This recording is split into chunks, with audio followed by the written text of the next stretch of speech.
Well, my name is Dan, and before I became a Christian, my life was a mess.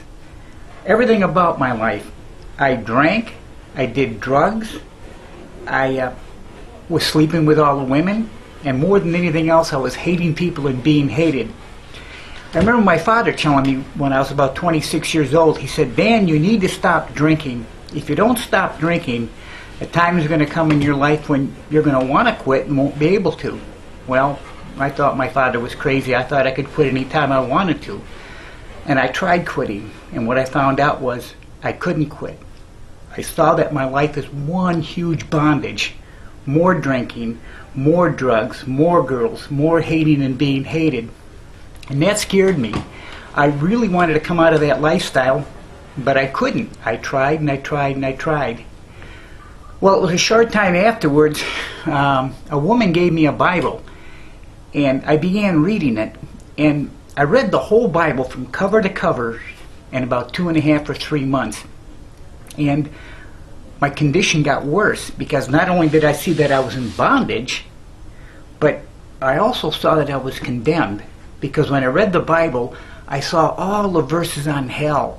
I saw the weeping and gnashing of teeth, and sinners will not inherit the kingdom of God. And I saw myself as a sinner, a drunkard, these 4 things, a drunkard, doing drugs and the girls and hating and being hated, and I felt so condemned, and that scared me.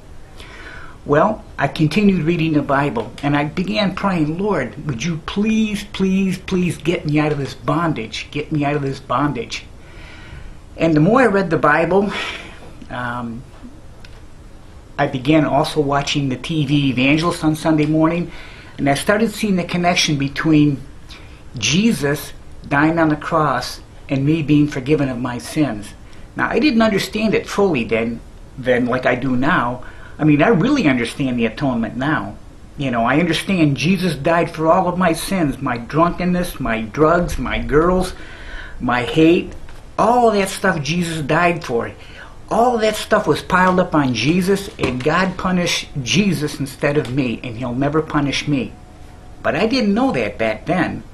Back then, it was something very vague, very vague. Jesus somehow died for me, and if I just trust Him and believe in Him, somehow He could deliver me from my sins. Well, the first of 4 miracles happened to me. I continued praying, "Lord, get me out of this bondage that I'm in." And one night I was in a bar, and I grabbed my glass of beer, and I was going to get drunk like I normally do, and somehow there was an inward voice, and I understood that it would be my last beer. So I drank the beer, and you know what? It was my last one.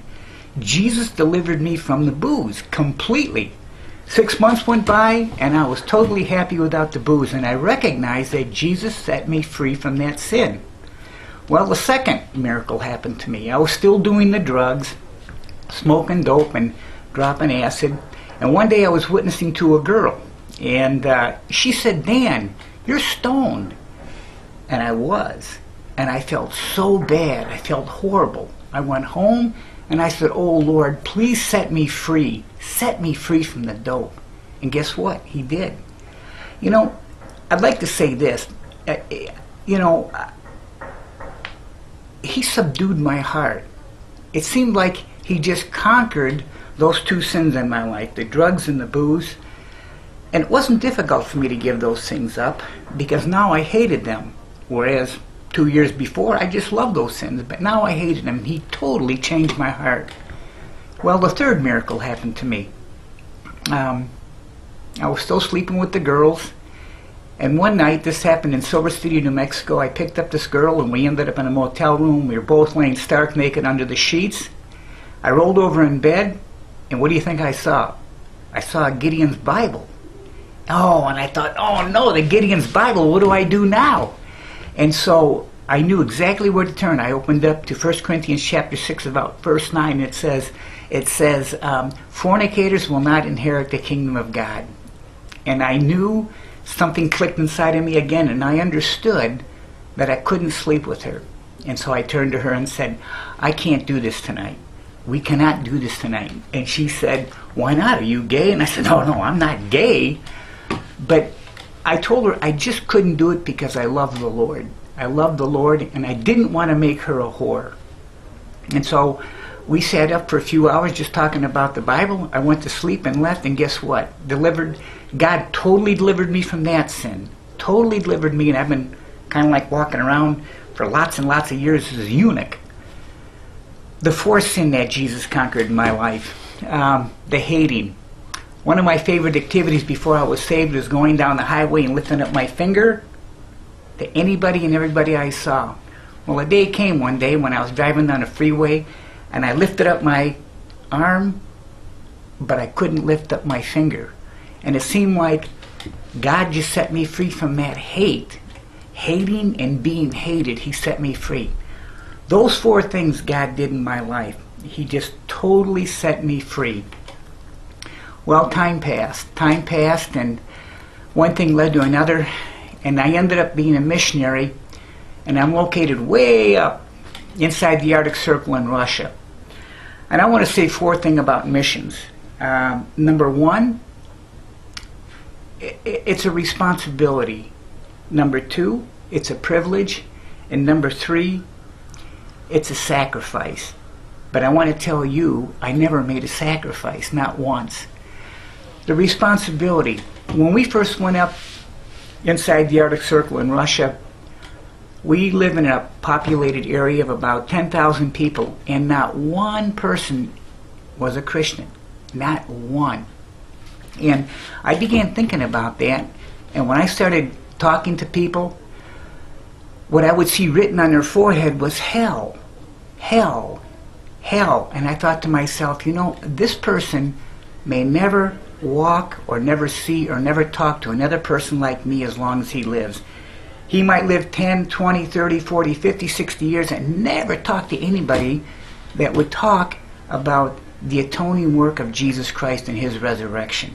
And so that made me feel a responsibility. Number two, I want to talk about the privilege.